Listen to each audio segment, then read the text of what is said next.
صلوا صلوا صلوا على رسول الله. صلوا صلوا صلوا على رسول الله. على النبي صلوا صلاتنا توصلوا. السلام عليكم ورحمة الله وبركاته. ازيكم عاملين ايه؟ يا رب تكونوا بخير. نعمل ان شاء الله مع بعض حاجة حلوة كده، سريعة بسيطة سهلة. مكوناته بسيطة خالص: كوباية دقيق، نص كوباية نشا، وملح وسكر وخميرة. ادي كل مكوناتنا. يا رب يعجبكم ان شاء الله. المشبك الدمياطي بطريقة البيت او البيتي، المشبك البيتي الدمياطي، ان شاء الله هيعجبكم وجربيه ان شاء الله وقولي لي رأيك فيه. يلا ندخل على المكونات ونشوف ازاي عملنا المشبك بتاعنا. اول حاجة بقى هنبتدي بيها الشربات. معايا هنا كوبايتين سكر، عليهم كوباية مية. انا بقى مزودة على حسب انت بقى مقدارك ما انت عايزة. كوبايتين السكر عليهم كوباية مية، وهحط معلقتين عسل ابيض او عسل جلوكوز، بس يعني الوصفة دي محتاجة عسل جلوكوز اكتر، بس انا مش عندي عسل جلوكوز فهحط عسل ابيض. ونحط ليمونة وانزلهم بقى على النار تغلي لحد ما تتقل، وبعدين اروح حاطه في الاخر الفانيليا بتاعتها. معانا هنا بقى للعجينه، معايا كوبايه دقيق، نص كوبايه نشا او ازيد شويه معلقه، ومعايا هنا معلقه كبيره خميره، ومعلقه سكر، وطبعا الدقيق حط عليه رشه ملح. تعالوا بقى نشوف هنعمل ايه بالظبط. هجيب بقى الدقيق، بسم الله الرحمن الرحيم، والنشا، معلقه السكر، ومعلقه الخميره. عايزه تعملي الخميره تختبريها الاول براحتك، بس انا الخميره بتاعتي دي على طول مجرباها وعارفه. نجيب بقى الميه، طبعا الميه بقى احط بالتدريج لحد ما اوصل القوام اللي انا عايزاه. طبعا براء مش قاعد ساكت عمال يفتح ويقفل في الحاجه. بسم الله الرحمن الرحيم، اللهم احسن دينادي.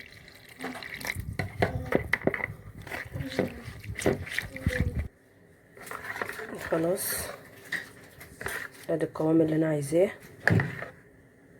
طبعا الميه اللي انا حطاها تكون ميه دافيه.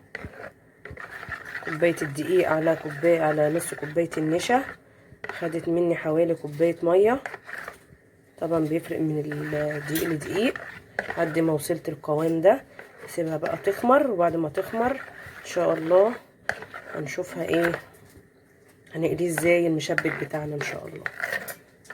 طبعا بتقلبي كويس عشان ما يكونش فيها اي تكتلات او اي حاجه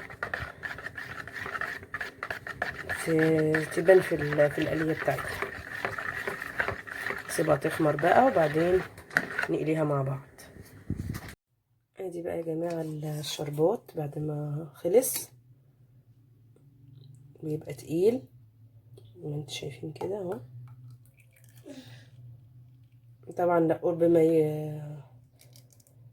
ما خلاص استوى كده وتقل، حطيت له معلقه الفانيليا. تعالوا بقى نشوف الخميره او العجينه بتاعتنا بعد ما خمرت. ادي بقى العجينه. بسم الله الرحمن الرحيم. طبعا يا جماعه انا زودت تاني عشان كريم ما عجبوش الكميه اللي انا عملاها، قال لي زودي. خلاص كده هبطها من الهواء اللي هو فيها. معايا بقى كيس، الكيس ده هملاه وهوريكم برضو بعد ما املاها هعمل فيه ايه. بصوا بقى انا هنا ايه حطيتها مليتها في كيس. انت لو عندك ازازه ممكن تفتحيها عادي وتحطيها من غطا كده من فوق، بس انا هعملها في الكيس عشان يبقى سهل معايا. اقطع من هنا بقى كده من حته من فوق كده، حته صغننه خالص بالمقص كده. طبعا معايا هنا زيت ومعايا هنا الشربات اهو. طبعا الزيت انا حاطاه في حله عشان اطلع القرص صغير. نعمله بقى ايه، بسم الله الرحمن الرحيم.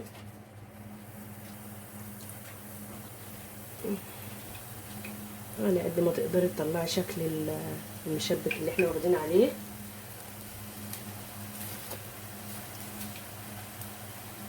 طبعا الزيت بيبقى سخن.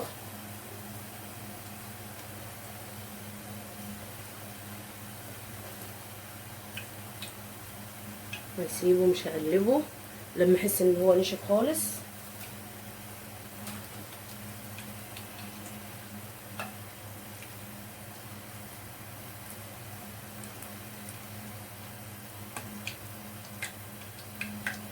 ياخد بس لون كده ذهبي بسيط، والنار تبقى متوسطه، لا هي عاليه قوي ولا هاديه قوي كده. بقى عايزه ايه اقلبه.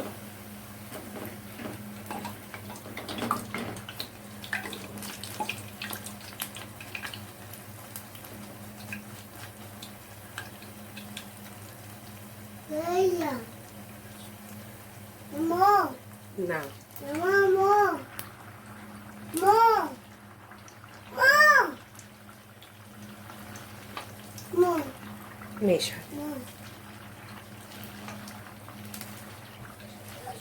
طبعا بيحتاج زيت كتير. معلش العيال جنبي وركني، وانا كل ما بعمل حاجه كده في المطبخ عشان كده اكتر فيديوهاتي بتبقى تسجيل، ببقى مسجله الصوت، بستنى لما يناموا واسجل.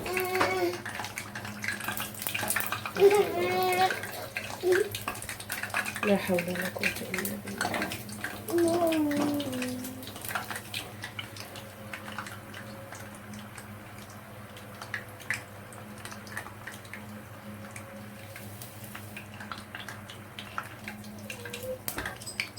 طلعه بقى على كده. نروح نصفي كويس من الزيت.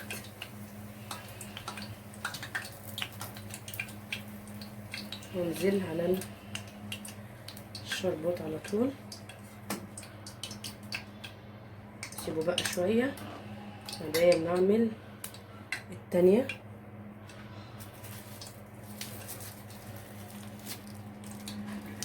بسم الله الرحمن الرحيم.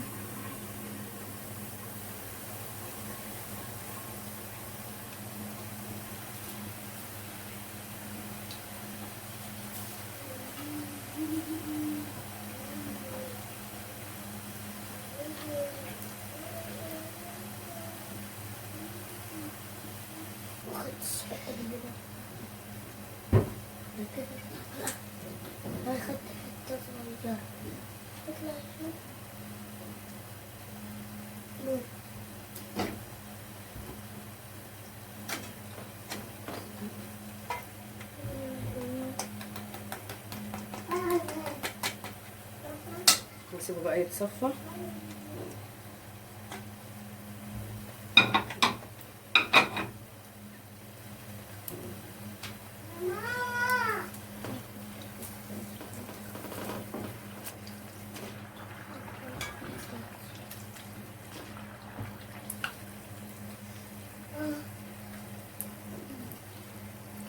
بصوا هنا انا صغرت الحله تاني لان طلع معايا كبير، القرص طلع كبير فصغرت الحله.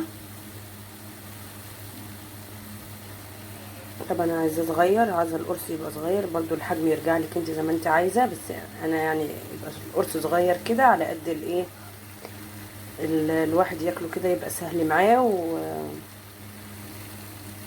وما نكترش يعني بمعنى اصح.